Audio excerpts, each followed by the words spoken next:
إن الحمد لله تعالى نحمده نستعينه ونستغفره ونؤمن به ونشكره ونعوذ بالله من شرور أنفسنا ومن سيئات أعمالنا.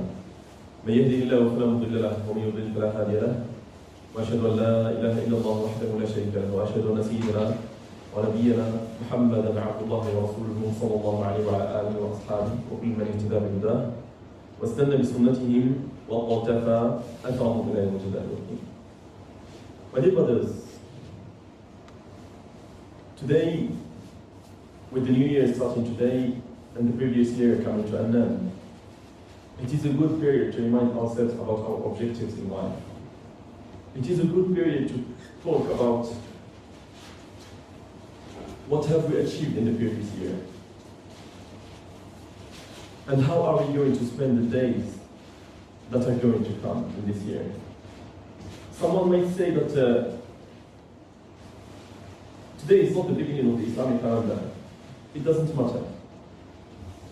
Be it the Islamic calendar, the Gregorian calendar, or any other calendar, the important thing is that you take time to reflect about your objectives, to reflect about how you are spending your life, to reflect about the deeds that you are doing, to reflect about what you have done in the previous year.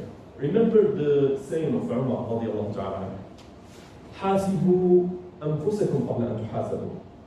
Judge yourselves before you are being judged. And weigh your deeds. وزنوا أعمالكم قبل أن توزن عليكم. And weigh your deeds before they are being weighed on you. Also remember that many people were living amongst us last year and probably sitting in the same place in which you are sitting today. And today they have left us to reach their final destination. And it might be our case for the next year. Remember, as I say, one important aspect which is that every day that goes from your life is part of you that leaves, and you will never see it back until the hereafter. Every day that you are spending, no matter the way you are spending it, you will see it only on the hereafter, and you will either be happy about it, or you would want that day to be back so that you can do better. Al-Hasan al-Basri, he used to have a good saying, يَا ابْنَ آدَمْ إِنَّمَا أَنْتَ أَيَّامٌ. O son of Adam, you are a number of days. Each day that leaves is part of you that leaves. Unfortunately, with the pace of life, the hectic pace of life, generally we don't have the time to stop, to think, to reflect about what are we doing, where are we heading, are we doing the right thing, are we going in the right direction. And many people are into the action more than thinking about what are they doing. We almost certainly never take the time to just sit back, reflect, and think about our days. Think about our deeds, think about our objectives, about our goals in life. What are we trying to achieve from this worldly life? What are we trying to do? And remember again the saying of Umar, حاسبوا أنفسكم قبل أن تحاسبوا. Judge yourself before you are being judged, and weigh your things, your deed, before they are being weighed on you. Do not say that this is not important to reflect about our deeds, to reflect about what we have done in the previous year. Do not say it is not important. It is important if you want to achieve something in your life. If you want to please your Lord, if you want to achieve great deeds, then you should be having your objectives set. You should know, you should at least have an idea of what you are trying to achieve in order to achieve it. And do not say, I don't have the time for it. If this is important for you, you will find the time for it. Do not say, I'm going to do it later. That later, you know, never comes. And you know, many people probably, of those who have left us in the previous year, they probably are wishing just to have one day so that they can do better than what they have done. Right. An important aspect to be thinking about when setting this objective is how we use our times. And as I say in many of my previous speeches, if you ask anyone, let's just stop randomly anyone on the road and ask him, what is the most important blessing that Allah Azza wa Jalla has given you? Many people will not think about the health. Many people will not think about Islam, first of all. Many people will not think about very important blessings. Their mind will go towards the money, thinking that it is all, thinking that the money creates happiness. And it is unfortunately not surprising in our era, in our materialistic world, in which people are probably just following money more than ever, apart those that Allah has preserved. Some people might answer, if you stop someone and ask him what is the most important blessing, someone might answer that it is the health, and it is the case. You need to know, my dear brothers, that the time is the most important blessing that Allah has given you after Islam. Prophet ﷺ, he said, نعمتان, two blessings, مغبون فيهما كثير من الناس, in which many people incur loss.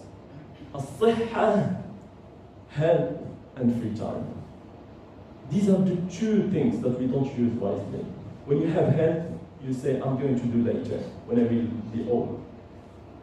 And when you have time, you say, I'm going to do later. And that later never comes. Allah, when He swears in the Quran, when He makes an oath by the most important thing that He has created. Allah can make an oath but by whatever He wants. We as servants, we can only make an oath by Him. Prophet he said, من أقسم بغير الله فقد أشرك. Whoever makes an oath by anything apart from Allah, he has made association with Allah. However, Allah He can make an oath by whatever He wants, and He makes an oath by something which is very important to Him. Allah He said, وَالضُّحَى وَاللَّيْلِ إِذَا سَجَى. If you follow Hassan, if you follow the verses in which Allah He swears, He makes an oath, you will find that Allah He says, وَالضُّحَى وَاللَّيْلِ إِذَا سَجَى. وَالْعَصْرِ فَلَا أُقْسِمُ بِالشَّفَقِ وَاللَّيْلِ إِذَا يَغْشَى. All the phases of the time, Allah has made an oath by them, just to show us how important this aspect is, just to show us how important this for us as Muslims. The Prophet he said in the hadith, لا تزول قدم عبد, the servant will not make a single step on the hereafter unless he is being asked about 5 questions. And the Prophet ﷺ enumerated amongst those questions, عن عمره فيما أفناه, about his existence. About his existence, where did he pass it? About his youth. How did he spend it? And I'm just going to give some examples of our predecessors, examples of those who have achieved the great things in their lives. And I will start by the companion that most of you will know, the companion Sa'd ibn Mu'adh. Sa'd ibn Mu'adh, when he died, the throne of Allah trembled. The throne of Allah shaked when the companion Sa'd ibn Mu'adh died. This companion Sa'd ibn Mu'adh, he reverted to Islam. He entered into Islam when he was 30 years of age. And he died when he was 37 of age. He spent 7 years in Islam, and yet when he died, the throne of Allah shaked. And yet when he died, 70,000 angels came down to follow his funeral. Think about how has he spent his time to deserve all of this? How wisely has he been with his time to deserve all of this? Someone might say, but this is a companion, and we know that companions are great. No, this is not just the case of companion. Many people, many of our predecessors, that we should truly be taken as role models, have achieved great things. Probably not similar to Sa'd ibn Mu'adh, but have achieved great things. Let's take another example, the example of Abu Yusuf. Abu Yusuf is the student of Abu Hanifa. Abu Yusuf, when he was in the agony of death, when he was laying in the agony of death, and someone in that state will only be thinking about what has he done in his life. Someone in that state, he will have no thoughts else than thinking whether his last house will be the paradise or the hellfire. Abu Yusuf, when he was in the agony of death, one of his students, he came to see him. Abu Yusuf, he said, let's discuss this issue of fiqh. Whether it is better for al-Hajj to walk or to take or to ride something. He's discussing an issue of fiqh in the agony of death. The wise student, he told him, this is not the time to discuss such subject. He said, Wallahi, if only I have a single minute of my life that I can help someone with, I will help someone with. And he died on this stage. May Allah have His mercy on him. Another example, someone might say, but this is from early days.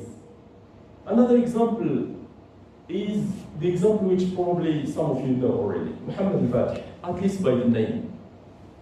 He made himself famous, not by the social media. He made himself famous by what he has achieved in this worldly life and by what he has prepared for his hereafter. The Prophet Muhammad al-Fatih, let's just give the context. Muhammad al-Fatih is the one who has conquered Constantinople.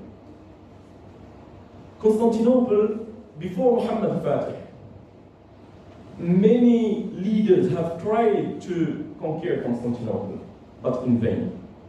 From the time of Umar, the first armies went to the conquest of Constantinople. All of them thinking about the hadith of the Prophet ﷺ, and none of them have succeeded in doing so. Until the day comes when Muhammad al-Fatih, a very young boy, he has made this conquest possible. He was 23 years of age when he had done it. The Prophet ﷺ, he said, لَتُفْتَحَنَّ الْقُسْطَنْطِينِيَّةَ عَلَى يَدِ رَجُلٍ فَلَا نِعْمَ الْجَيْشُ جَيْشُهَا وَلَا نِعْمَ الْأَمِيرُ أَمِيرُهَا. The Prophet ﷺ, he said, Constantinople shall be conquered by a man, by a leader. What a great leader will that leader be? And what a great army will that army be? The one who has conquered Constantinople, he has conquered it in 23 years of age. And we, at similar age, you know in what we are spending our times. So we need to think, and we need to take these examples and these role models as our examples, as our role models in life. I'll just finish with an idea that whoever is doing trade is trying to grow his trade. You will see companies all over the world now setting their objectives, setting their targets, talking about resolutions, people talking about, I want to be fit, I want to be this. People are spending a great amount of time thinking about their objectives, about their resolutions, about their goals, their targets. Those who are trading with Allah, we should be doing that more than anyone else. Those who are buying the hereafter by our days, we should be doing that more than anyone else. Allah is saying, إِنَّ اللَّهَ اشْتَرَى مِنَ الْمُؤْمِنِينَ أَنفُسَهُمْ وَأَمْوَالَهُمْ بِأَنَّ لَهُمُ الْجَنَّةِ. Your days, your life has already been purchased. And what a great trade to do with Allah has already been purchased by Allah. Think about the one who is a traveler. He has so many days to spend in a country. Will that traveler be spending that time in that country, building houses, doing this, knowing that it's not his final destination, knowing that he will stay there for a week or two and then he will go back to his family? Will he be spending his time to build houses, to do whatever? He will be thinking, most importantly, about going back. And our destination is the hereafter. So take this worldly life just as a step to achieve your goals for the hereafter and to achieve the highest places in paradise. ربنا ظلمنا أنفسنا وإن لم تغفر لنا وترحمنا لنكونن من الخاسرين. اللهم اصلح أحوالنا يا رب العالمين في الأمور كلها واجعلنا من خزي الدنيا وعذاب الآخرة.